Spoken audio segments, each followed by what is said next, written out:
উচ্চ মাধ্যমিক রাষ্ট্রবিজ্ঞান, একাদশ শ্রেণী, প্রথম সেমিস্টার, প্রথম অধ্যায়, শাস্ত্র হিসেবে রাষ্ট্রবিজ্ঞানের প্রকৃতি ও পরিধি।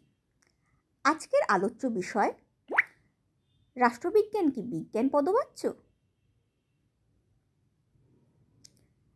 একাদশ শ্রেণীর রাষ্ট্রবিজ্ঞানের প্রথম অধ্যায়ের মূল আলোচ্য বিষয় হল রাষ্ট্রবিজ্ঞানের সংজ্ঞা, রাষ্ট্রবিজ্ঞানের বিবর্তন, রাষ্ট্রবিজ্ঞানের প্রকৃতি, রাষ্ট্রবিজ্ঞানের আলোচ্য বিষয় বা পরিধি, রাষ্ট্রবিজ্ঞানের আলোচনার বিভিন্ন পদ্ধতি এবং রাষ্ট্রবিজ্ঞান পাঠের উপযোগিতা। আজকের আলোচ্য বিষয় অর্থাৎ রাষ্ট্রবিজ্ঞান কি বিজ্ঞান পদবাচ্য, এই বিষয়টি রাষ্ট্রবিজ্ঞানের প্রকৃতিরই আলোচনা ক্ষেত্রের অন্তর্ভুক্ত। অর্থাৎ রাষ্ট্রবিজ্ঞানের প্রকৃতি বিশ্লেষণ করলেই এই শাস্ত্রটি বিজ্ঞান নাকি কলাশাস্ত্র তা স্পষ্ট হয়ে উঠবে। রাষ্ট্রবিজ্ঞান শব্দটার মধ্যেই বিজ্ঞান শব্দটা থাকলেও রাষ্ট্রবিজ্ঞানীদের মধ্যে রাষ্ট্রবিজ্ঞান বিজ্ঞান নাকি বিজ্ঞান নয় তা নিয়ে মতপার্থক্য লক্ষ্য করা যায়। গ্রিক দার্শনিক অ্যারিস্টটল রাষ্ট্রবিজ্ঞানকে শ্রেষ্ঠ বিজ্ঞান রূপে চিহ্নিত করেছিলেন। তারই পথ অনুসরণ করে রাষ্ট্রবিজ্ঞানী Jean Bodin, Thomas Hobbes, Charles Louis de Montesquieu, Bluntschli, Gettell, Lord Bryce, Frederick Pollock, George Catlin প্রমুখ রাষ্ট্রবিজ্ঞানীগণ এবং আধুনিককালের আচরণবাদী এবং অভিজ্ঞতাবাদী রাষ্ট্রবিজ্ঞানীগণ রাষ্ট্রবিজ্ঞানকে বিজ্ঞান পদবাচ্য বলে মনে করেন। কিন্তু অপরদিকে বাকল, আগস্ট কোঁত, মেইটল্যান্ড, কোখেল, গিলক্রিস্ট প্রমুখ রাষ্ট্রবিজ্ঞানীদের মতানুসারে রাষ্ট্রবিজ্ঞান বিজ্ঞান পদবাচ্য নয়। যেসব রাষ্ট্রবিজ্ঞানী রাষ্ট্রবিজ্ঞানকে বিজ্ঞান পদবাচ্য বলে মনে করেন না, তারা রাষ্ট্রবিজ্ঞানের সঙ্গে প্রাকৃতিক বিজ্ঞানের কিছু মৌল পার্থক্যকে তুলে ধরে নিজেদের বক্তব্যের যুক্তি গঠন করেন।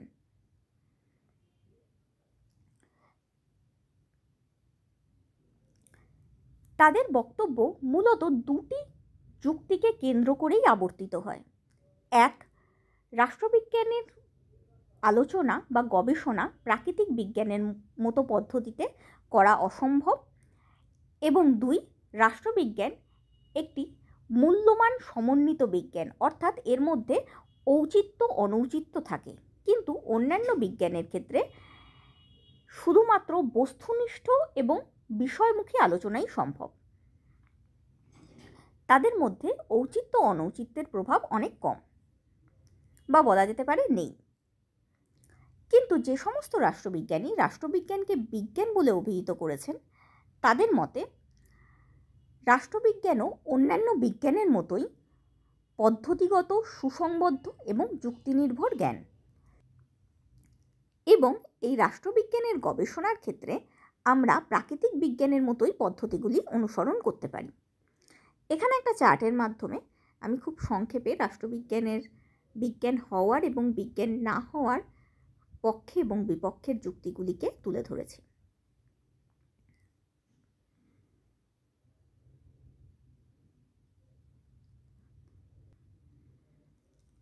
রাষ্ট্রবিজ্ঞানকে বিজ্ঞান না বলার সপক্ষে যুক্তি। যে সমস্ত রাষ্ট্রবিজ্ঞানী রাষ্ট্রবিজ্ঞানকে বিজ্ঞান বলতে চান না, তাদের মতে নিম্নলিখিত যুক্তিগুলির কারণে রাষ্ট্রবিজ্ঞান বিজ্ঞান নয় সে কথা প্রমাণিত। সেই যুক্তিগুলি হল: 1, পর্যবেক্ষণ ও পরীক্ষণের সীমাবদ্ধতা। প্রাকৃতিক বিজ্ঞানে পরীক্ষাগারের নিয়ন্ত্রিত পরিবেশে পুনরাবৃত্ত পরীক্ষার মাধ্যমে গবেষণা করা সম্ভব, কিন্তু রাষ্ট্রবিজ্ঞানে সমাজ, মানুষ, রাজনৈতিক প্রক্রিয়া প্রভৃতি পরিবর্তনশীল বিষয় নিয়ে কাজ হওয়ায় পরীক্ষার পুনরাবৃত্তি প্রায় অসম্ভব। অর্থাৎ প্রাকৃতিক বিজ্ঞানে আমরা কোনো ল্যাবে বা পরীক্ষাগারে নিজেদের সুবিধা অনুযায়ী পরিবেশ বা পরিস্থিতিকে নিয়ন্ত্রিত রেখে বিভিন্ন পরীক্ষা করতে পারি। যেমন আমরা বিভিন্ন বিক্রিয়া করার সময় উত্তাপ বা রুম টেম্পারেচার এবং চাপ, বাতাসের চাপ, এগুলোকে ভ্যারি করে দিতে পারি বা এগুলোকে নিজেদের সুবিধা মতো কন্ট্রোল করে যে কোনো বিক্রিয়াকে বা যে কোনো পরীক্ষাকে সম্পন্ন করতে পারি। কিন্তু রাষ্ট্রবিজ্ঞানের আলোচ্য বিষয়বস্তু হলো মানব সমাজের রাজনৈতিক দিক, মানুষ এবং তাদের মানুষে রাজনৈতিক সমীকরণ। এই পরিস্থিতিতে যেহেতু মানুষ, সমাজ এবং রাজনৈতিক প্রক্রিয়া এই সব কিছুই পরিবর্তনশীল, তাই একই ধরনের পরিস্থিতি বারবার সৃষ্টি করে পরীক্ষা করা প্রায় অসম্ভব। যেমন একই রাজনৈতিক পরিস্থিতি বা নির্বাচন বারবার ঘটিয়ে আমরা পরীক্ষা করতে পারি না। তাই বলা হয় যে প্রাকৃতিক বিজ্ঞানের মতো এই রাষ্ট্রবিজ্ঞানকে যেহেতু পরীক্ষা করা যায় না, তাই এটি বিজ্ঞান নয়। দ্বিতীয় যুক্তি, ভবিষ্যৎবাণী করার অক্ষমতা। বিজ্ঞানের অন্যতম বৈশিষ্ট্য হল ভবিষ্যৎবাণী করার ক্ষমতা। পদার্থবিজ্ঞান বা রসায়নে যেহেতু প্রতিটি বস্তু বা বিষয় নির্দিষ্ট প্রাকৃতিক নিয়ম অনুসারে চলে, সেহেতু নির্দিষ্ট সূত্র প্রয়োগ করে ভবিষ্যতের ফল নির্ধারণ করা যায়। কিন্তু রাষ্ট্রবিজ্ঞানে রাজনৈতিক পরিস্থিতি, জনমত, নেতৃত্বের বৈশিষ্ট্য ইত্যাদি পরিবর্তনশীল হওয়ায় বিপ্লব বা নির্বাচনের ফলাফল সম্পর্কে নির্ভুল ভবিষ্যৎবাণী করা যায় না। আগেই বলেছি, যেহেতু প্রাকৃতিক বিজ্ঞানের বিষয়বস্তু হলো বস্তু জগৎ, এই বস্তু জগৎ অনেকটাই স্থায়ী বা স্থিতিশীল ধরনের, তাই সর্বত্র একই ধরনের বিক্রিয়া করে এবং এই জন্যই কোনো বিক্রিয়ার ফলাফল কী হবে তা সম্পর্কে নির্ভুল ভবিষ্যৎবাণী করা সম্ভব হয়। কিন্তু রাষ্ট্রবিজ্ঞানে যেহেতু পরিস্থিতি পরিবর্তনশীল, তাই নির্বাচনের ফল বা বিপ্লবের ফল এগুলি সম্পর্কে নির্ভুল ভবিষ্যৎবাণী করা সম্ভব নয়। তৃতীয় পয়েন্ট, তথ্য অপেক্ষা তত্ত্ব নির্ভর। ভৌতবিজ্ঞানের ক্ষেত্রে বিজ্ঞানীরা তথ্য ও তত্ত্বকে সমান গুরুত্ব দেয়, কিন্তু রাষ্ট্রবিজ্ঞানে বৈজ্ঞানিক অনুশীলন অপেক্ষা দার্শনিক চিন্তাভাবনা ও মতামতকে অধিক প্রাধান্য দেওয়া হয়। অর্থাৎ বিজ্ঞানের ক্ষেত্রে থিওরি এবং ইনফরমেশন দুটোকেই সমান গুরুত্ব দেওয়া হয়, কিন্তু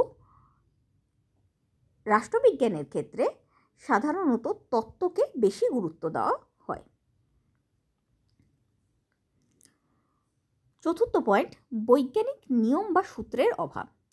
প্রাকৃতিক বিজ্ঞান যেমন পদার্থবিজ্ঞান বা গণিতে কোনো নির্দিষ্ট সূত্র বা নিয়ম আছে যা সর্বত্র প্রযোজ্য এবং সার্বজনীন। রাষ্ট্রবিজ্ঞানে তেমন সার্বজনীন বা অবিচল সূত্র নেই, যা সব সময় সব সমাজে একইভাবে প্রযোজ্য হবে এমন কোনো সূত্র রাষ্ট্রবিজ্ঞানে নেই। সামাজিক কাঠামো, রাজনৈতিক ব্যবস্থা প্রভৃতির পার্থক্যের জন্য বিভিন্ন দেশে বা বিভিন্ন সমাজে, এমনকি বিভিন্ন সময় একই বিষয়ের ওপর গবেষণার পরিণতি ভিন্ন ভিন্ন হতেই পারে। তাই রাষ্ট্রবিজ্ঞানী গোখেলের মতে রাজনৈতিক অবস্থা কৃত্রিমভাবে সৃষ্টি করা যায় না, কারণ মানুষ ইচ্ছাশক্তি সম্পন্ন, মানুষকে প্রাণহীন যন্ত্র হিসেবে গণ্য করা যায় না। অর্থাৎ সেই আগেরই পয়েন্ট যে পরীক্ষাগারে নিয়ন্ত্রিত পরিবেশে পরীক্ষা করার মতো বিষয়বস্তু নিয়ে রাষ্ট্রবিজ্ঞান আলোচনা করে না। তাই রাষ্ট্রবিজ্ঞানে সার্বজনীন সূত্রের গঠন করাও সম্ভব নয়, যেহেতু পরিবেশ, পরিস্থিতি এবং সময় অনুসারে রাষ্ট্রবিজ্ঞানের বিভিন্ন প্রক্রিয়ার ফল পরিবর্তিত হয়। তার জন্য রাষ্ট্রবিজ্ঞানে কোনো সূত্র গঠন করা সম্ভব হয় না। পরবর্তী পয়েন্ট, নিরপেক্ষতার অভাব।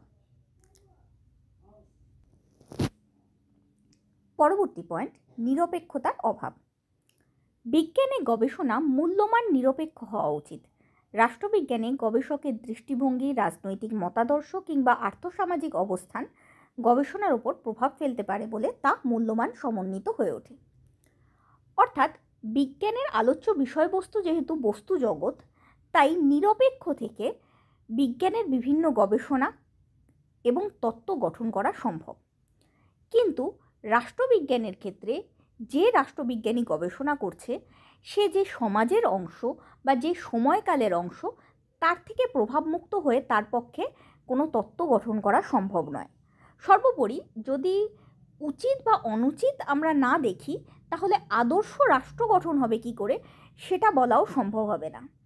তার জন্য রাষ্ট্রবিজ্ঞান একটি মূল্যবান সমন্বিত বিজ্ঞান। এটি প্রাকৃতিক বিজ্ঞানের থেকে সম্পূর্ণরূপে পৃথক এক ধরনের বিজ্ঞান। তার জন্যই রাষ্ট্রবিজ্ঞানকে অনেক রাষ্ট্রবিজ্ঞানী বিজ্ঞান বলতে চান না বা স্বচ্ছন্দবোধ করেন না। পরবর্তী পয়েন্ট, পরিবর্তনশীল এবং আপেক্ষিক বাস্তবতা। রাষ্ট্রবিজ্ঞান যে বাস্তবতাকে বিশ্লেষণ করে তা সময় ও স্থান ভেদে ভিন্ন হয়। যেমন গণতন্ত্রের ধারণা এক দেশে একরকম, অন্য দেশে অন্যরকম, ফলে বৈজ্ঞানিক নিয়মে একে বিচার করা কঠিন। অর্থাৎ কোনো বস্তু যেমন প্রতিটি দেশে একই ধরনের আচরণ করে, কিন্তু বিভিন্ন রাজনৈতিক ধারণাগুলি, যেমন গণতন্ত্র, সাম্য, স্বাধীনতা, এই যে ধারণাগুলি সমাজ এবং সময় ভেদে বিভিন্ন। যেমন আমরা যদি স্বাধীনতার ধারণাটাকে ধরি, প্রাচীন গ্রিস দেশে যখন দাসপ্রথা চালু ছিল, তখন স্বাধীনতার বর্ণনা এক ছিল বা স্বাধীনতার ডেফিনেশন আলাদা ছিল, আর বর্তমানকালে হিউম্যান রাইটসের যুগে স্বাধীনতার ডেফিনেশন আলাদা। ঠিক তেমনই ফ্রান্স দেশে বা আমেরিকান দেশে, যেগুলোকে সাধারণত লিবারেল কান্ট্রি বলা হয়, সেই সমস্ত দেশে স্বাধীনতার যে পরিভাষা, আমাদের মতো দেশে বা চীন দেশে স্বাধীনতার অর্থ তার থেকে আলাদা। তাই সময় এবং সমাজভেদে রাষ্ট্রবিজ্ঞানের বিভিন্ন ধারণা পরিবর্তিত হয়। প্রাকৃতিক বিজ্ঞানের বিষয়বস্তুর মতো অপরিবর্তিত থাকে না। পরবর্তী পয়েন্ট, সংখ্যায়নের সার্বিক প্রয়োগ অসম্ভব। প্রাকৃতিক বিজ্ঞানের গবেষণার ফলাফলের ক্ষেত্রে যেরকম ফলাফলটিকে আমরা সংখ্যার মাধ্যমে বা চার্ট এবং গ্রাফের মাধ্যমে প্রকাশ করতে পারি, রাষ্ট্রবিজ্ঞানের গবেষণার ফলাফল সব সময় সংখ্যার মাধ্যমে প্রকাশ করা অসম্ভব। যদিও ভোটারদের বা ভোট সংক্রান্ত যে জনমতগুলি রয়েছে, পাবলিক ওপিনিয়নের কথা বলছি, সেই ধরনের কিছু মতামত সংখ্যার মাধ্যমে প্রকাশ করা সম্ভব, কিন্তু সমস্ত দিক সংখ্যার মাধ্যমে প্রকাশ করা সম্ভব নয়। মানুষের রাজনৈতিক জীবনের সব দিক সংখ্যায়নের মাধ্যমে বা চার্ট বা গ্রাফের মাধ্যমে প্রকাশ করা সম্ভব নয়। তাই অনেকে রাষ্ট্রবিজ্ঞানকে বিজ্ঞান বলতে স্বচ্ছন্দ বোধ করেন না। পরবর্তী পয়েন্ট, সামগ্রিক গবেষণা। গবেষণার বিষয়বস্তুর অর্থাৎ বস্তু জগতের ন্যূনতম অংশ, যেমন অণু, পরমাণু প্রভৃতি নিয়ে প্রাকৃতিক বিজ্ঞানে গবেষণা করা হলেও রাষ্ট্রবিজ্ঞানে সমাজ জীবনের ন্যূনতম অংশ অর্থাৎ ব্যক্তি নিয়ে আলোচনা করা হয় না। ব্যক্তির পরিবর্তে গোষ্ঠী তথা সামাজিক সম্পর্ককে নিয়ে আলোচনা করা হয় রাষ্ট্রবিজ্ঞানে। অর্থাৎ আমরা যখন বস্তু জগৎ নিয়ে আলোচনা করি, তখন বস্তুর সর্বাধিক ক্ষুদ্র যে অংশ সেটিকে নিয়েও আলোচনা করি। আবার যখন বায়োলজির মতো সায়েন্স নিয়ে পড়ি, তখন কোষ বা এককোষী প্রাণী নিয়েও আলোচনা করি। কিন্তু রাষ্ট্রবিজ্ঞানের ক্ষেত্রে কোনো সাধারণ ব্যক্তি নিয়ে আলোচনা করা হয় না। কোনো বিশেষ ব্যক্তি যা একটা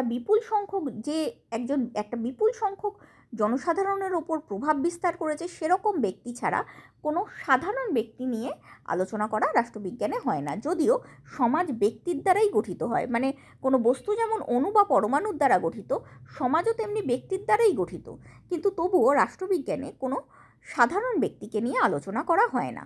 তাই সামগ্রিক গবেষণা করা হয় না বললেই চলে। তার জন্য অনেক রাষ্ট্রবিজ্ঞানকে বিজ্ঞান পদবাচ্য বলতে চান না। পরবর্তী পয়েন্ট, মানসিক ও সামাজিক উপাদান নির্ভরতা। রাষ্ট্রবিজ্ঞান মূলত মানব আচরণ ও সামাজিক প্রক্রিয়ার ওপর নির্ভরশীল। মানুষের চিন্তা, বিশ্বাস, আবেগ, সংস্কৃতি প্রভৃতি পরিবর্তনশীল, যার জন্য রাজনৈতিক ঘটনাও ব্যতিক্রমী এবং অনির্দিষ্ট হয়। অধ্যাপক গিলক্রিস্ট বলেছেন, রাষ্ট্রবিজ্ঞানে কোনো স্থির বা নির্দিষ্ট এবং সমভাবাপন্ন সূত্রের সন্ধান পাওয়া মুশকিল, কারণ বিষয়বস্তু প্রায়ই পরিবর্তিত হয় এবং ক্রিয়া ও প্রতিক্রিয়া বিভিন্নভাবে এবং অনেক ক্ষেত্রেই অভাবনীয়ভাবে ঘটে। এই কারণে রাষ্ট্রবিজ্ঞানের বিষয়বস্তুতে বৈজ্ঞানিক নিয়ম প্রয়োগ করা কঠিন। অর্থাৎ রাষ্ট্রবিজ্ঞানের উপাদান যেহেতু মানসিক এবং সামাজিক এবং সেগুলি পরিবর্তনশীল এবং সেগুলোর ক্রিয়া প্রতিক্রিয়ার ফল বিভিন্ন সমাজ ব্যবস্থায় এবং বিভিন্ন সময়ে বিভিন্ন, তার জন্য বিজ্ঞানের মতো বা অন্যান্য বিজ্ঞানের মতো সবসময় রাষ্ট্রবিজ্ঞানের ক্ষেত্রে একই ধরনের সূত্র বা ভবিষ্যৎবাণী করা সম্ভব নয়। তাই অনেকে রাষ্ট্রবিজ্ঞানকে বিজ্ঞান পদবাচ্য বলার পক্ষপাতী নন। এছাড়া রাষ্ট্রবিজ্ঞানের আলোচ্য বিষয়ের মুখ্য উপাদান নির্ণয়ের ক্ষেত্রে মতপার্থক্য লক্ষ্য করা যায়। কোনো ঘটনা বা সামাজিক বিষয়ের সঙ্গে জড়িত একাধিক উপাদানের মধ্যে কোনটি মুখ্য এবং কোনটি গৌণ তা কোনো গবেষণাগারে পরীক্ষার মাধ্যমে নির্ণয় করা যায় না। তাই রাষ্ট্রবিজ্ঞানে অনুমানের উপর ভিত্তি করেই সিদ্ধান্ত গ্রহণ করতে হয় এবং গৃহীত সিদ্ধান্ত অনেক ক্ষেত্রেই মতপার্থক্য তৈরি করে। যেমন রাষ্ট্রের উদ্ভব প্রকৃতি নিয়ে পুঁজিবাদী ও মার্ক্সবাদীদের মধ্যে পার্থক্য লক্ষ্য করা যায়। অর্থাৎ সমাজবিজ্ঞানের বা রাষ্ট্রবিজ্ঞানের বিষয়বস্তু পরিবর্তনশীল। অন্যান্য প্রাকৃতিক বিজ্ঞানের বিষয়বস্তুর মতো বা প্রাকৃতিক বিজ্ঞানে যখন কোনো ঘটনা ঘটে বা কোনো বিক্রিয়া ঘটে, সেই বিক্রিয়ায় কোন উপাদান কত পরিমাণে দেওয়া যায় সেটাকে সংখ্যার মাধ্যমে প্রকাশ করা যায় এবং বলা যায় যে কোন উপাদানটা মুখ্য উপাদান এবং কোন উপাদানটা গৌণ উপাদান। কিন্তু কোনো রাজনৈতিক বিষয় নিয়ে যখন আলোচনা করা হয় তখন কোন উপাদান কতটা প্রভাব ফেলেছে সেটা ওইভাবে সংখ্যার মাধ্যমে প্রকাশ করা যায় না। তাই মুখ্য এবং গৌণ উপাদান নির্ণয় করা একটু কঠিন হয়ে দাঁড়ায়। সেই দিক থেকেই বা সেই জন্যই বিভিন্ন গ্রুপ অফ রাষ্ট্রবিজ্ঞানী বা বিভিন্ন রাষ্ট্রবিজ্ঞানীর মতামত কোনো একই বিষয় নিয়ে আলাদা হতেই পারে। যেমন রাষ্ট্রের উদ্ভব ও প্রকৃতির ক্ষেত্রে কোন বিষয়টি মুখ্য এবং কোন বিষয়টি গৌণ তা নিয়ে পুঁজিবাদী ও মার্ক্সবাদীদের মধ্যে মতপার্থক্য লক্ষ্য করা যায়। সুনির্দিষ্ট গবেষণা পদ্ধতির অভাব। বিভিন্ন রাষ্ট্রবিজ্ঞানীরা ভিন্ন ভিন্ন পদ্ধতি অনুসরণ করে রাষ্ট্রবিজ্ঞানের বিষয়সমূহ বর্ণনা করেছেন। এই পদ্ধতিগুলো নিয়ে আমি আরেকটা ভিডিও করে দেব, যেখানে ডিটেলসে সমস্ত পদ্ধতি সম্পর্কে জানতে পারবেন। যেমন পর্যবেক্ষণমূলক পদ্ধতি, পরীক্ষামূলক পদ্ধতি, তুলনামূলক পদ্ধতি, ঐতিহাসিক পদ্ধতি, দার্শনিক পদ্ধতি, অভিজ্ঞতাবাদী পদ্ধতি ইত্যাদি। কিন্তু ভৌতবিজ্ঞানের ক্ষেত্রে অনুসৃত পদ্ধতি নিয়ে বিজ্ঞানীদের মধ্যে কোনো মতপার্থক্য দেখা যায় না। যদিও এই কথাটা সম্পূর্ণভাবে সত্যি নয়, একটু আধটু মতপার্থক্য দেখা গেলেও এত ধরনের পদ্ধতি যতটা রাষ্ট্রবিজ্ঞানে রয়েছে ভৌতবিজ্ঞানের ক্ষেত্রে লক্ষ্য করা যায় না। তাই অনেকে একে বিজ্ঞান পদবাচ্য বলেন না বা মনে করেন না। নীতি ও তথ্যের গ্রহণযোগ্যতা নিয়ে মতবিরোধ। রাষ্ট্রবিজ্ঞানের নীতি ও তত্ত্বসমূহের মধ্যে কোনটি গ্রহণযোগ্য আর কোনটি গ্রহণযোগ্য নয় তা নিয়ে রাষ্ট্রবিজ্ঞানীদের মধ্যে যথেষ্ট মতপার্থক্য রয়েছে। যেমন রাষ্ট্রের প্রকৃতি, কার্যাবলী, আবার গণতন্ত্র, সমাজতন্ত্র প্রভৃতির ব্যাখ্যা ও গ্রহণযোগ্যতা নিয়ে রাষ্ট্রবিজ্ঞানীদের মধ্যে যথেষ্ট পার্থক্য রয়েছে। মানে কোন ব্যবস্থাটা ভালো, কোন ব্যবস্থাটা হওয়া উচিত, এটা নিয়ে সেই ঔচিত্য অনুচিত্য বোধ চলে আসছে বা মতের পার্থক্য দেখা যায়। কিন্তু ভৌতবিজ্ঞান বা রসায়নের ক্ষেত্রে বা গণিতের ক্ষেত্রে এই ধরনের নীতি বা তত্ত্বের গ্রহণযোগ্যতা নিয়ে কোনো মতপার্থক্য দেখা যায় না। তাই অনেকে রাষ্ট্রবিজ্ঞানকে বিজ্ঞান পদবাচ্য মনে করেন না। ধারাবাহিকতার অভাব। যে কোনো বিজ্ঞানের উৎপত্তি ক্রমবিকাশের ইতিহাসে ধারাবাহিকতা বিশেষভাবে লক্ষ্য করা যায়। যেমন প্রথমে বিদ্যুতের আবিষ্কার হয়, তারপর বিদ্যুৎ তৈরির বিভিন্ন ধরন আবিষ্কার হয়, তারপর তার থেকে বিভিন্ন বৈদ্যুতিক যন্ত্রের আবিষ্কার হয়। এই পুরো বিষয়টার মধ্যে একটা ধারাবাহিকতা রয়েছে। কিন্তু অনেক রাষ্ট্রবিজ্ঞানীর মতে রাষ্ট্রবিজ্ঞানের বিকাশের ক্ষেত্রে এইরূপ ধারাবাহিকতা দেখা যায় না। অগাস্ট কোত এই ধরনের রাষ্ট্রবিজ্ঞানীদের মধ্যে অন্যতম, যার মতে রাষ্ট্রবিজ্ঞানের মধ্যে কোনো ধারাবাহিকতা নেই। তাই তিনি এটিকে বিজ্ঞান বলতে স্বচ্ছন্দ বোধ করেন না।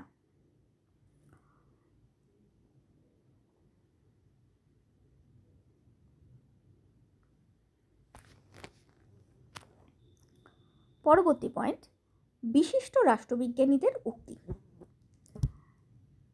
রাষ্ট্রবিজ্ঞান বিজ্ঞান নয় এর সমর্থনে অনেক রাষ্ট্রবিজ্ঞানী অনেক উল্লেখযোগ্য উক্তি করেছেন।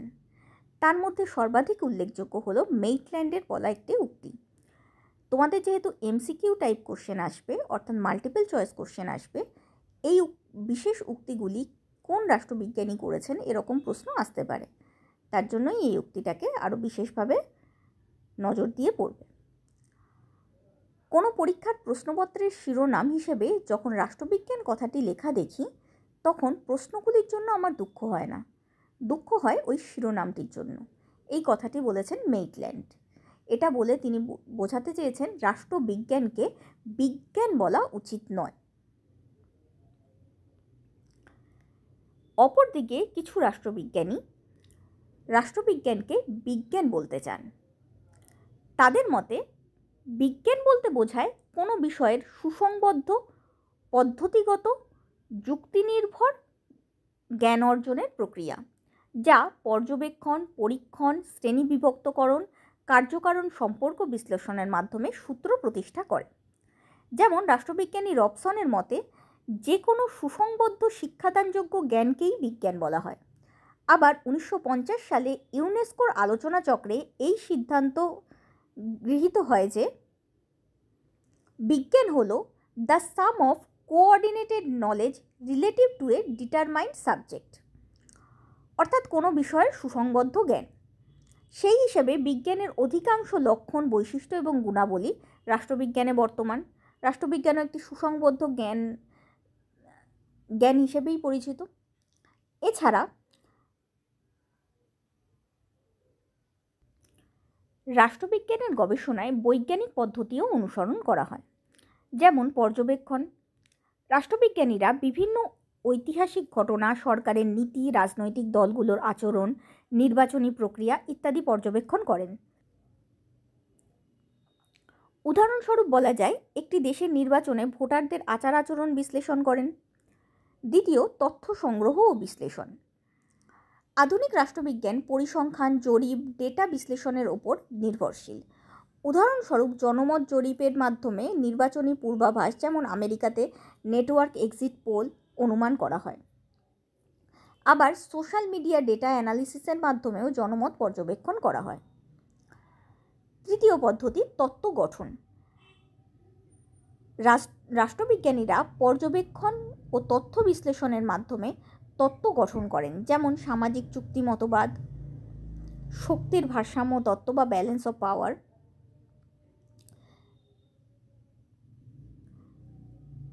বহুদলীয় ও দ্বিদলীয় ব্যবস্থার তুলনামূলক বিশ্লেষণ ইত্যাদি সম্পর্কে রাষ্ট্রবিজ্ঞান তত্ত্ব গঠন করে। আরও বহু বিষয় সম্পর্কে তত্ত্ব গঠন করে।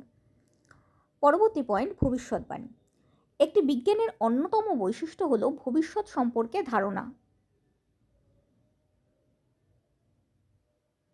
রাজনৈতিক বিজ্ঞান বা রাষ্ট্রবিজ্ঞানও নির্বাচনী ফলাফল, আন্তর্জাতিক সম্পর্কের পরিবর্তন, সরকারের স্থিতিশীলতা ইত্যাদি সম্পর্কে ভবিষ্যৎবাণী করে।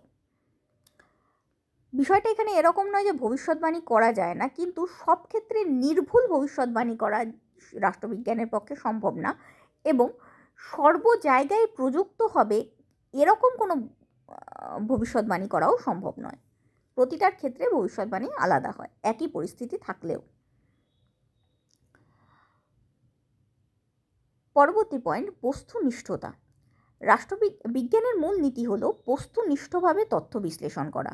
রাষ্ট্রবিজ্ঞানীরা ব্যক্তিগত পক্ষপাতিত্ব এড়িয়ে যুক্তি ও প্রমাণের ভিত্তিতে গবেষণা করেন। তুলনামূলক বিশ্লেষণ। বিভিন্ন দেশের রাজনৈতিক ব্যবস্থা, সরকারের ধরন, আইন ও নীতির মধ্যে তুলনামূলক গবেষণা করা হয়, যেমন গণতন্ত্র বনাম একনায়কতন্ত্র, সংসদীয় সরকার বনাম রাষ্ট্রপতি শাসিত সরকার প্রভৃতি।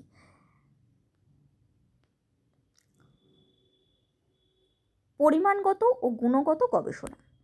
রাষ্ট্রবিজ্ঞানে পরিসংখ্যানিক মডেল যেমন রিগ্রেশন অ্যানালিসিস বা গুণগত গবেষণা যেমন কেস স্টাডি উভয়ই ব্যবহৃত হয়। এমনি বিজ্ঞানের ক্ষেত্রেও সেগুলো ব্যবহৃত হয়। পরবর্তী পয়েন্ট, আন্তঃশাস্ত্রীয় গবেষণা, অর্থাৎ রাষ্ট্রবিজ্ঞানের সঙ্গে অর্থনীতি, সমাজবিজ্ঞান, ইতিহাস, মনোবিজ্ঞান, এই দর্শন, এই প্রত্যেকটা বিষয়ের সম্পর্ক নিয়ে গবেষণা করা হয় রাষ্ট্রবিজ্ঞানের আলোচনার মধ্যে। যেমন অর্থনৈতিক নীতির রাজনৈতিক প্রভাব বা মনোবিজ্ঞানের আলোকে ভোটারের আচরণ বিশ্লেষণ করা হয় রাষ্ট্রবিজ্ঞানে। তাই যেহেতু এত সায়েন্টিফিক পদ্ধতি বা সায়েন্সের ক্ষেত্রে যে ধরনের পদ্ধতি অবলম্বন করা হয় সেই পদ্ধতি দিয়েই রাষ্ট্রবিজ্ঞানকে গবেষণা করা হয়, তার জন্য অনেকের মতে রাষ্ট্রবিজ্ঞান বিজ্ঞান পদবাচ্য। এছাড়াও লর্ড ব্রাইস বলেছেন, মানুষ মননশীল এবং ইচ্ছাশক্তি সম্পন্ন, তবুও তার রাজনৈতিক আচরণের মধ্যে যথেষ্ট সামঞ্জস্য লক্ষ্য করা যায়। রাষ্ট্রবিজ্ঞানীগণ এই সাদৃশ্যমূলক আচরণের বিশ্লেষণের দ্বারা সুসংবদ্ধ জ্ঞান ও সাধারণ সূত্রসমূহ নির্ধারণ করেন, যা ভবিষ্যৎ সমস্যা সমাধানের পথনির্দেশ করে। অর্থাৎ যে সমস্ত রাষ্ট্রবিজ্ঞানী রাষ্ট্রবিজ্ঞানকে বিজ্ঞান বলতে স্বচ্ছন্দ বোধ করেন না, সেই রাষ্ট্রবিজ্ঞানীদের মতে যেহেতু প্রতিটা মানুষের ভাবনা চিন্তা আলাদা, তাই তাদেরকে বস্তু জগতের মতো একই সূত্রে বাঁধা সম্ভব নয়। অর্থাৎ বস্তু জগতের একই ধরনের ধর্মের জন্য, প্রতিটি বস্তুর একই আচরণের জন্য যেরকম কোনো সূত্র তৈরি করা সহজ বা কোনো বিক্রিয়ার ফল কী হবে তা নির্ভুলভাবে বলা সম্ভব, সেটা রাষ্ট্রবিজ্ঞানের ক্ষেত্রে সম্ভব নয়। কিন্তু লর্ড ব্রাইসের মতে মানুষের ইচ্ছা পরিবর্তনশীল হলেও রাজনৈতিক আচরণের মধ্যে, মানব জগতের রাজনৈতিক আচরণের মধ্যে একটি সামঞ্জস্য লক্ষ্য করা যায়। আর এই একই ধরনের আচরণের জন্য সেই মানব সমাজের সম্পর্কে সাধারণ সূত্রও গঠন করা যায় এবং ভবিষ্যৎবাণীও করা যায়। তাই সেদিক থেকে বলতে গেলে রাষ্ট্রবিজ্ঞানকে বিজ্ঞান বলা যেতেই পারে। পরবর্তী পয়েন্ট, সাধারণ সূত্রের প্রতিষ্ঠা সম্ভব। যেটা আগেই বললাম, এই সুসংবদ্ধ জ্ঞান থেকে কতগুলি সাধারণ নিয়ম বা সূত্র প্রতিষ্ঠা করা সম্ভব, যেই নিয়ম বা সূত্রগুলি রাজনৈতিক সমস্যার সমাধানে প্রায় সব ক্ষেত্রেই প্রযুক্ত হতে পারে। যেটা অন্যান্য বিজ্ঞানের ক্ষেত্রে হয় সেরকম রাষ্ট্রবিজ্ঞানের ক্ষেত্রেও করা যেতেই পারে, তাই এটিকে বিজ্ঞান বলা যায়। পরবর্তী পয়েন্ট, বিশ্লেষণ ও শ্রেণী বিভক্তকরণ। জর্জ ক্যাটলিনের মতানুসারে রাষ্ট্রবিজ্ঞান বিজ্ঞান পদবাচ্য, কারণ রাজনৈতিক বিষয়গুলিকে বিশ্লেষণ ও শ্রেণীবিভক্ত করা যায়। যেসব রাষ্ট্রবিজ্ঞানী রাষ্ট্রবিজ্ঞানকে বিজ্ঞান বলতে ইচ্ছুক তাদের কয়েকজনের অভিমত এখানে তুলে ধরা হলো। যেমন অ্যারিস্টটল, যাকে রাষ্ট্রবিজ্ঞানের জনক বলা হয়, তিনি বৈজ্ঞানিক পদ্ধতিতে রাষ্ট্র ও সরকারকে বিশ্লেষণ করেছিলেন। তার মতে রাষ্ট্রবিজ্ঞান হলো শ্রেষ্ঠ বিজ্ঞান। গেটেল বলেছেন, বিজ্ঞান বলতে যদি কোনো বিষয় সম্পর্কে শৃঙ্খলিত পর্যবেক্ষণ, অভিজ্ঞতা গঠন, পঠন, বিশ্লেষণ এবং পৃথকীকরণের দ্বারা লব্ধ জ্ঞান ভাণ্ডারকে বোঝায়, তাহলে রাষ্ট্রবিজ্ঞান অবশ্যই বিজ্ঞান হিসেবে গণ্য। লর্ড ব্রাইসের মতে রাষ্ট্রবিজ্ঞান প্রগতিশীল বিজ্ঞান হিসেবে পরিচিত। পোলকের মতানুসারে বিজ্ঞান সম্পর্কে যাদের জ্ঞান অসম্পূর্ণ কেবল তারাই রাষ্ট্রবিজ্ঞানকে বিজ্ঞান হিসেবে অস্বীকার করেন। মেকিয়াভেলি তার দ্য প্রিন্স গ্রন্থে বাস্তববাদী রাজনৈতিক বিশ্লেষণ উপস্থাপন করেছিলেন। ডেভিড ইস্টন রাজনৈতিক ব্যবস্থাকে ইনপুট আউটপুট মডেলের মাধ্যমে ব্যাখ্যা করেন, যা একটি বৈজ্ঞানিক কাঠামো। ডেভিড ইস্টন ছাড়াও অন্যান্য আধুনিক আচরণবাদী রাষ্ট্রবিজ্ঞানীর মতে ভৌতবিজ্ঞানের মতোই রাষ্ট্রবিজ্ঞানেও তথ্যাদি সংগ্রহ ও বিশ্লেষণ এবং গণিত, পরিসংখ্যান এবং সংখ্যায়ন পদ্ধতির প্রয়োগ ঘটিয়ে সাফল্যের সঙ্গে রাষ্ট্রবিজ্ঞানের আলোচনাকে বিষয়মুখী ও মূল্যমান নিরপেক্ষ করা সম্ভব। এছাড়া সাবেকি রাষ্ট্রবিজ্ঞানীগণ শুধুমাত্র তত্ত্বনির্ভর এবং প্রতিষ্ঠান কেন্দ্রিক রূপে রাষ্ট্রবিজ্ঞানের আলোচনা করলেও বর্তমান রাষ্ট্রবিজ্ঞানীরা তথ্য এবং তত্ত্ব উভয়ের ওপরই সমান গুরুত্ব আরোপ করেন। যেমন মার্ক্সবাদী রাষ্ট্রদার্শনিকরা ঐতিহাসিক তত্ত্বের ওপর ভিত্তি করেই সমাজ বিকাশের ধারাটিকে বিজ্ঞানসম্মতভাবে ব্যাখ্যা করেছেন। এছাড়াও জন্মলগ্ন থেকেই রাষ্ট্রবিজ্ঞান এক একটি স্তর অতিক্রম করে বর্তমান অবস্থায় উপনীত হয়েছে। যেমন প্রাচীন যুগে দর্শন নির্ভর রাজনীতিকে বিবর্তনের একটি বিশেষ স্তরে মেকিয়াভেলি নীতিশাস্ত্র থেকে বিজ্ঞানে পরিণত করেন। অর্থাৎ যে সমস্ত রাষ্ট্রবিজ্ঞানী রাষ্ট্রবিজ্ঞানকে বিজ্ঞান বলতে অনিচ্ছুক, তারা যে যুক্তিগুলো দিয়েছিলেন যে ভৌত বিজ্ঞানের মতো গণিত বা পরিসংখ্যানের প্রয়োগ সম্ভব নয় রাষ্ট্রবিজ্ঞানের ক্ষেত্রে, এবং এই রাষ্ট্রবিজ্ঞানের তথ্য এবং তত্ত্বের ওপর সমান গুরুত্ব আরোপ করা হয় না বা ধারাবাহিকতা নেই এই শাস্ত্রের মধ্যে, এই তিনটেকেই ভুল প্রমাণিত করেছেন এই ধরনের রাষ্ট্রবিজ্ঞানী যারা রাষ্ট্রবিজ্ঞানকে বিজ্ঞান পদবাচ্য বলতে চান। তাদের মতে সংখ্যায়নের প্রয়োগও রাষ্ট্রবিজ্ঞানে সম্ভব, তথ্য এবং তত্ত্বের ওপরও রাষ্ট্রবিজ্ঞান সমান গুরুত্ব আরোপ করে, এবং রাষ্ট্রবিজ্ঞানের এই শাস্ত্রটির মধ্যে ধারাবাহিকতাও বর্তমান। তাই পরিশেষে বলা যেতে পারে যে রাষ্ট্রবিজ্ঞান হলো একটি গতিশীল সামাজিক বিজ্ঞান।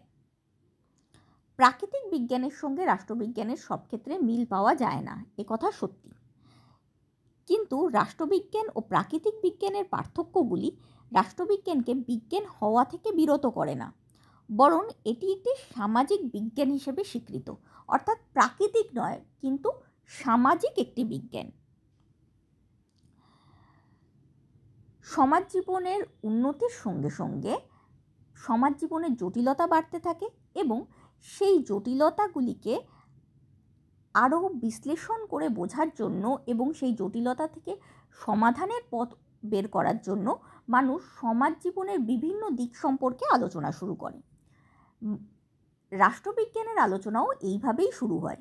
যখন রাজনৈতিক জীবনের জটিলতা বাড়তে শুরু করে, তখন বিজ্ঞানসম্মতভাবে এই রাজনৈতিক জীবনকে অ্যানালিসিস করা এবং ভবিষ্যতের সূত্র নির্ধারণ করা শুরু হয়। এইভাবেই সৃষ্টি হয় রাষ্ট্রবিজ্ঞানের। তাই এটি একটি সামাজিক বিজ্ঞান, এবং এই রাষ্ট্রবিজ্ঞান সম্পর্কে আমরা এখনও সম্পূর্ণ জ্ঞান আরোহণ করতে সমর্থ হইনি। আমাদের জ্ঞানের পরিধি ক্রমশ বৃদ্ধি পাচ্ছে। তাই লর্ড ব্রাইস এটিকে একটি প্রগতিশীল বিজ্ঞানও বলেছেন। যেহেতু এটি সব ক্ষেত্রে প্রাকৃতিক বিজ্ঞানের মতো কঠোর বিজ্ঞান নয়, তাই অনেকে এই রাষ্ট্রবিজ্ঞানকে নরম বিজ্ঞান বলেছেন। কিন্তু একথা অনস্বীকার্য যে রাষ্ট্রবিজ্ঞান একটি সামাজিক বিজ্ঞান এবং একটি প্রগতিশীল বিজ্ঞান। উত্তরটা ভালো লাগলে প্লিজ লাইক, শেয়ার এবং সাবস্ক্রাইব করো, এবং এরকমই আর কোনো উত্তর জানতে হলে অবশ্যই কমেন্টের মাধ্যমে জানিও। Thank you.